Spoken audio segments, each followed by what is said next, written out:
நம்ம இப்போ இந்த வீடியோவில் என்ன பார்க்க போகிறோம் அப்படின்னு சொல்லி பார்த்தீங்கன்னா, பொதுவாகவே 12 ராசிக்கும் நன்மை செய்யக்கூடிய எண்கள் என்னென்ன அப்படிங்கிறத பார்க்க போகிறோம்.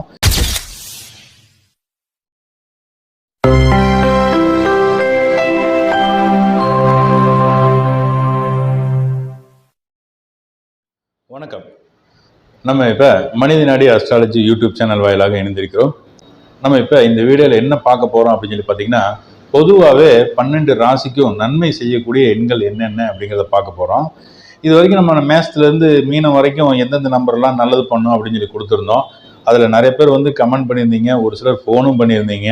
சார் நார்மலாக சொல்லுங்கள் சார், ஒவ்வொருத்தவங்களுக்கு பார்த்தீங்கன்னா ஒவ்வொரு மாதிரி சொல்லியிருக்கீங்க, ஆனால் எல்லாத்துக்கும் பொதுவாக இருக்கிற மாதிரி நம்பர் சொல்லுங்கள் அப்படின்னு சொல்லி கேட்டீங்க. அதுக்காக தான் இங்கே பாருங்கள், படிப்பு, தொழில், குழந்தை பாக்கியம், கல்யாணம், இது எல்லாமே எல்லாத்துக்கும் காமன் தான். சரிங்களா? யாரெல்லாம் முதல்ல வந்து நல்ல படிப்பு வேணும் அப்படின்னு சொல்லி எதிர்பார்க்குறீங்களோ அவங்கெல்லாம் பார்த்தீங்கன்னா 41, 14 அப்படிங்கிற நம்பரை நீங்கள் பயன்படுத்தலாம். எனக்கு படிப்பில் ஞாபகம் மருதி நிறையா வருதுங்க, படித்த மறந்து போயிடுறேங்க அப்படின்னு யாரெல்லாம் சொல்கிறீங்களோ அவங்க எல்லாமே இந்த 41 அப்படிங்கிற நம்பரு, 14 அப்படிங்கிற நம்பரை தாராளமாக பயன்படுத்தலாம். சரிங்களா? பாருங்கள், இங்கே சொல்லக்கூடிய நம்பர் எல்லாமே நீங்கள் வந்து நார்மலாக பச்சை கலர் இங்கில் இந்த சுக்கரமேட்டில், அதாவது கட்டவரலுக்கு கீழே இருக்கக்கூடிய இந்த மேடு பகுதி இருக்கு இல்லைங்களா, இந்த சுக்கரமேட்டில் எழுதலாம். சரிங்களா? 41ன்னா 41, 14ன்னா 14 அப்படிங்கிற மாதிரி எழுதலாம். சரிங்களா? இன்னொன்று என்னன்னு கேட்டிங்கன்னா, 41 பேப்பரில் 41 தடவை 41 நாளைக்கு எழுதினாலும் அது நல்லா வேலை செய்யும். 14 14 தடவை 14 நாளைக்கு எழுதினாலும் நல்லது செய்யும். சரிங்களா? இது வந்து படிப்பு சம்மந்தப்பட்டதுக்கு. அடுத்து வந்து பார்த்தீங்கன்னா, எனக்கு சரியான வேலையே கிடைக்கல அப்படின்னு சொல்லி சொல்லுவாங்க. ஒரு சிலர் பார்த்தீங்கன்னா இன்ஜினியரிங் முடிச்சுட்டு சும்மா இருக்காங்க, டாக்டருக்கு முடிச்சுட்டும் சும்மா இருக்கிறாங்க. நம்ம கிளைண்ட்டை பார்த்தீங்கன்னா ஒரு 2-3 பேர் பல் டாக்டருக்கு படித்து முடிச்சுட்டாங்க, ஆனால் கிளினிக்கும் தனியாக வச்சுட்டு அதுவும் செட் ஆகலன்னு சொல்லிட்டு சும்மா உட்காந்துருக்கிறவங்களும் 2-3 பேர் இருக்காங்க. ஏன், என்ன காரணம் அப்படின்னு பார்த்தா, அவங்களுக்கு நெகட்டிவான எண்கள் அப்படிங்கிறது ஒவ்வொருத்தவங்களோட மொபைல் நம்பரில், அதுக்கப்புறம் வண்டி நம்பரில் நேமே வந்து சரியில்லாத ஒரு அமைப்பில் இருக்குது. இதெல்லாம் மாற்றி கொடுத்ததுக்கப்புறம் பார்த்தீங்கன்னா இப்போ பெருந்துறையில் ஒருத்தர் வந்து பட்டை கிளப்பிட்டு இருக்காரு. சரிங்களா? சரி, இதெல்லாம் எதுக்காக சொல்ல வரேன் அப்படின்னு கேட்டிங்கன்னா, தொழில் நல்லபடியாக டெவலப் ஆகணும் சார், நான் படித்த படிப்புக்குண்டான வேலையே கிடைக்கல, நானும் ட்ரை பண்ணிகிட்டே இருக்கேன் அப்படின்னு யாரெல்லாம் சொல்கிறீங்களோ அவங்க எல்லாமே ஃபஸ்ட்டு உபயோகப்படுத்த வேண்டியது என்னன்னு கேட்டிங்கன்னா 12 அப்படிங்கிற நம்பர். அதுக்கப்புறம் இன்னொன்று என்னன்னு கேட்டிங்கன்னா 06 எழுதலாம், வெறும் 6ன்னு எழுதலாம். அதுக்கப்புறம் இன்னொன்று என்னன்னு கேட்டிங்கன்னா 20. இந்த 3 நம்பருமே தொழிலில் நல்ல ஒரு டெவலப்மெண்ட் கொடுக்கக்கூடிய ஒரு நம்பர். இங்கே பாருங்கள், வேலையே கிடைக்கல அப்படின்னு சொல்கிறவங்களும் இதை உபயோகப்படுத்தலாம்.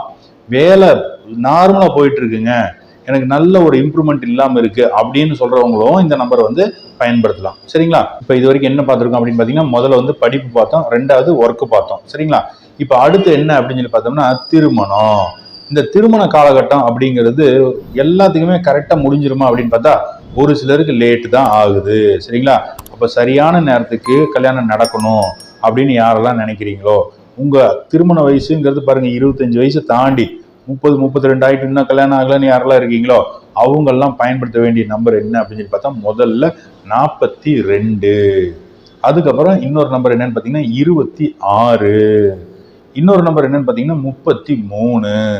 இந்த 3 நம்பரில் எந்த நம்பர் வேணால் நீங்கள் பயன்படுத்தலாம். சரிங்களா? இதில் முதல் திருமணம் அப்படின்னு சொல்கிறவங்க 42ம் 26ம் தாராளமாக பயன்படுத்தலாம். 2வது திருமணத்துக்காக வெயிட் பண்ணிட்டு இருக்காங்க பார்த்தீங்களா, அவங்க 33ம் 26ம் பயன்படுத்தலாம். சரிங்களா? இங்கே பாருங்க, இங்கே சொல்லக்கூடிய எண்கள் எல்லாமே 12 ராசிகளுக்குமே பொதுவான எண்கள், யார் வேணால் பயன்படுத்தலாம். சரிங்களா? சரி, இதெல்லாம் ஓகே. அடுத்து வந்து புத்திர பாக்கியத்துக்காக வெயிட் பண்ணிட்டு இருக்கோம் அப்படிங்கும்போது நீங்க எந்த மாதிரி எண் பயன்படுத்தணும் அப்படின்னு சொல்லி பார்த்தீங்கன்னா 45. இந்த எண் வந்து பார்த்தீங்கன்னா உங்களுக்கு புத்திர பாக்கியத்தை டக்குன்னு ஏற்படுத்தி கொடுக்கும். அதுக்கு தகுந்த மாதிரி உங்க உடம்புல வந்து ஹார்மோனு எல்லாமே ரெடி பண்ணி விடும். அப்புறம் இன்னொரு நம்பர் என்னன்னு சொல்லி பார்த்தீங்கன்னா 66. இந்த 66 இந்த 45 அப்படிங்கிறத தனித்தனியா எழுதுங்க. இந்த 66ம் எழுதிட்டு 45ம் அப்படி எழுதிக்காதீங்க, தனித்தனியா எழுதிக்கிங்க. சரிங்களா? உங்களுக்கு 45 வேணும்னா 45 பயன்படுத்தலாம், 66 வேணும்னா 66 பயன்படுத்தலாம். சரிங்களா? இந்த நம்பரை நீங்க பயன்படுத்த புத்திர பாக்கியம் அப்படிங்கிறது கண்டிப்பா உங்களுக்கு உருவாகும். இங்க பாருங்க, கல்யாணம் ஆகிட்டு பல வருஷமா குழந்தை இல்லாமல் டாக்டர்கிட்ட அந்த ட்ரீட்மெண்ட்டு இந்த ட்ரீட்மெண்ட்டுன்னு எடுத்துகிட்டு இருந்தவங்களுக்கு இந்த மாதிரி மொபைல் நம்பர்ல 45 அப்படின்னு பர்டிகுலர் இடத்துல புத்திரஸ்தானம் அப்படின்னு ஒன்று இருக்கு, அந்த ஸ்தானத்துலையும் சொத்து ஸ்தானம் குடும்பஸ்தானம் இருக்கக்கூடிய இடத்துலையும் வர்ற மாதிரி எல்லாம் பயன்படுத்தி வைக்கும்போது அவங்களுக்கு குழந்தை கிடைச்சிருக்கு. சரிங்களா? இதெல்லாமே அனுபவத்துல பார்த்த விஷயங்கள் தான் இங்க சொல்றது. சரிங்களா? இந்த நம்பிக்கை இல்லாம நம்பிக்கை இருக்கு அப்படிங்கிறதெல்லாம் வேண்டாம், பயன்படுத்தி பாருங்க. உங்களுக்கு இதெல்லாம் தேவை அப்படின்னா பயன்படுத்துங்க, கண்டிப்பா உங்களுக்கு நல்லது நடக்கும். சரிங்களா? சரி, அடுத்து என்ன அப்படின்னு சொல்லி பாத்தீங்கன்னா, குழந்தைகளுக்கு ஒரு கரெக்டான ஒரு வாழ்க்கை இன்னும் அமையல.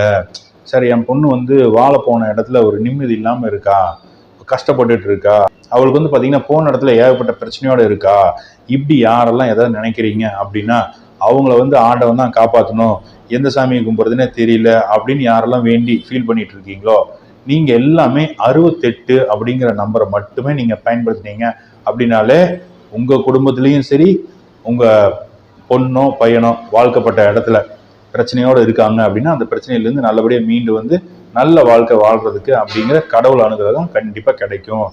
இதே 68ஆம் நம்பரை யாருக்கெல்லாம் குலதெய்வம் தெரியாதுன்னு நினைக்கிறீங்களோ நீங்க எல்லாமே இந்த 68ங்கிற நம்பரை தாராளமாக பயன்படுத்தலாம்.